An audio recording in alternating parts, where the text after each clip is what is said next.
माननीय अध्यक्ष जी, मैं प्रस्ताव करता हूं कि दांडिक मामलों में शिनाख्त और अन्वेषण के प्रयोजनों के लिए सिद्ध दोष और अन्य व्यक्तियों का माप लेने के प्राधिकृत करने का अभिलेखों का परीक्षण करने के और उसके संबंध और आनुषिक विषयों का उपबंध करने वाले विधेयक पर विचार किया जाए।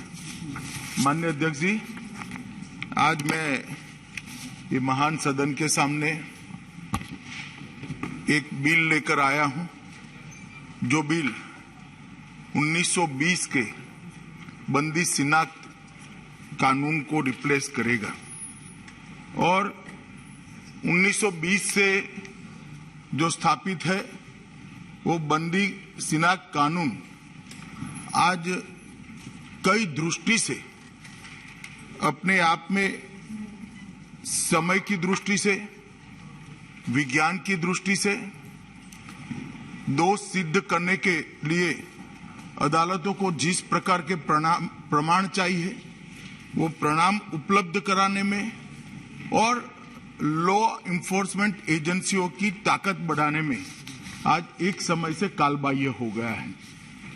इसको रिप्लेस करके दंड प्रक्रिया शिनाख्त विधेयक 2022 आज मैं जो लेकर आया हूं, उससे ये सारे जो कालबाह्य हुए छिद्र है इसकी न केवल भरपाई होगी और दोष सिद्ध करने के प्रमाण के अंदर बहुत बड़ा इजाफा भी कर पाएंगे। माननीय अध्यक्ष जी, दोष सिद्धि का प्रमाण जब तक नहीं बढ़ता है तब तक देश में कानून और व्यवस्था की परिस्थिति और देश की आंतरिक सुरक्षा दोनों को प्रस्तापित करना, बहाल करना और मजबूत करना एक दृष्टि से संभव ही नहीं है। इसलिए ये विधेयक उचित समय पर लाया गया है। वैसे तो बहुत लेट हो गया है। 1980 में विधि आयोग ने अपनी 87वीं रिपोर्ट के अंदर एक बंदी शिनाख्त अधिनियम 1920 पर पुनः विचार करने का प्रस्ताव भारत सरकार को भेजा था। विधि आयोग ने भेजा था और उस पर बार बार चर्चा भी अनेक फोरम में हुई है।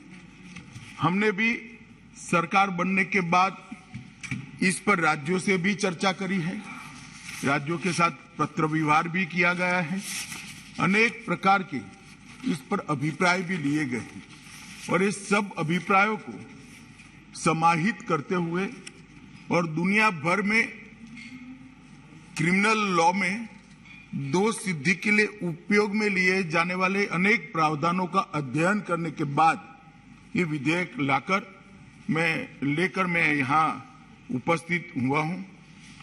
माननीय अध्यक्ष जी, मौजूदा स्वरूप में जो कानून है वो बहुत ही सीमित श्रेणी के व्यक्तियों के माप लेने के लिए अधिकृत करता है।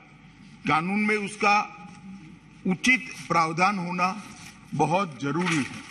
अतः ये विधेयक लेकर मैं आया हूं, परंतु इतना जरूर कहना चाहता हूं, जब इसको पुरस्तापित किया जा रहा था, मेरे साथी मंत्री मिश्रा जी जब इसको लेकर सदन के सामने आया था, तब अनेक आपत्तियां इस पर उठाई गई। अनेक सुप्रीम कोर्ट के जजमेंटों को भी कोट किया गया। उसको व्यक्ति की स्वतंत्रता और ह्यूमन राइट के एंगल से भी काफी सारे सदस्यों ने इस पर चिंता व्यक्त की है। चिंता उनकी वाजिब है, परंतु इस सब का इसके अंदर उनकी चिंताओं की भी चिंता इसके अंदर कर ली गई है। वो बाद में मैं जब जवाब दूंगा तब बताऊंगा। इसके साथ साथ भारत सरकार मोदी जी के नेतृत्व में एक नया मॉडल प्रिजन एक्ट भी मैनुअल भी बना रहा है, जो हम राज्यों को यहां से भेजेंगे मॉडल प्रिजन मैनुअल के नाम से। वो प्रिजन मैनुअल भेजने के बाद कई सारी चिंता है जो इसके अंदर कवर हो जाएगी। कैदियों के पुनर्वसन के लिए है, फिर से समाज में उनको पुनः प्रस्थापित करने के लिए है, जेल के अधिकारियों के अधिकारों को सीमित करने के लिए है, उनके बीच में अनुशासन कराने के लिए है, अधिकतम सुरक्षा, जेल की सुरक्षा, महिला कैदियों के लिए अलग जेल से लेकर खुली जेल तक की व्यवस्था, ये कई सारी चीजों को ये प्रिजन के जो मॉडल प्रारूप हम यहां से भेजेंगे, वो जेल अधिनियम के अंदर बहुत सारी चीजों को हमने समाहित किया है, इसकी भी मैं जानकारी दूंगा। तो कृपया इस बिल को अकेले में आइसोलेशन में देखने की बजाय आने वाले मॉडल प्रिजन जेल मैनुअल के साथ मिलाकर देखना होगा और ढेर सारी चीजों को हमने स्वीकारना भी होगा कि समय पर अगर हम इसके अंदर बदलाव नहीं करते हैं तो हमारी अदालतों को जो साक्ष्य हमने दोष सिद्धि के लिए अदालतों की मदद के लिए जो उपलब्ध कराने हैं, इसमें हम पीछे रहते हैं, दोष सिद्धि का दर भी नहीं बढ़ता है और एक प्रकार से इन्वेस्टिगेशन के अंदर भी मदद नहीं मिलती है। अतः मेरा आप सबसे अनुरोध है कि इस पर सब अपने अपने विचार रखें। मैं भी बाद में डिटेल जवाब सदन के सामने रखूंगा और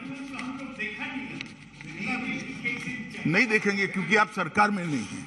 अभी सरकार बना रही है, मैं बताऊंगा इसके बारे में। सरकार में आप होते तो जरूर देखते दादा। तो इसका भी मैं दादा ने जो कहा इसको मैं बताऊंगा, इसके कुछ डायमेंशन भी सदन के सामने रखूंगा। मैं एडवांस में आश्वस्त करने के लिए कह रहा हूं। नहीं, मैं कभी किसी को नहीं डांटता हूं। मेरी आवाज जरा ऊंचा है, मेरी मैन्युफैक्चरिंग डिफेक्ट है। मैं कभी किसी को ना, मैं गुस्से होता हूं। कभी कश्मीर का सवाल आता है तो हो जाता हूं, बाकी गुस्से नहीं होता।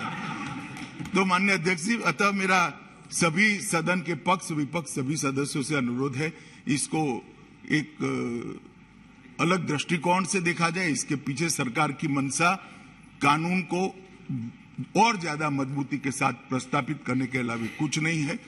जो दोषी है इनकी दोष सिद्धि कर उनको समाज के अंदर से अलग कर उनको भी सुधरने की एक मौका देने के अलावा कुछ नहीं है। और आगे पर यहाँ देश के अंदर आंतरिक सुरक्षा और लॉ एंड ऑर्डर मजबूत हो, यही हमारी मंशा है। धन्यवाद।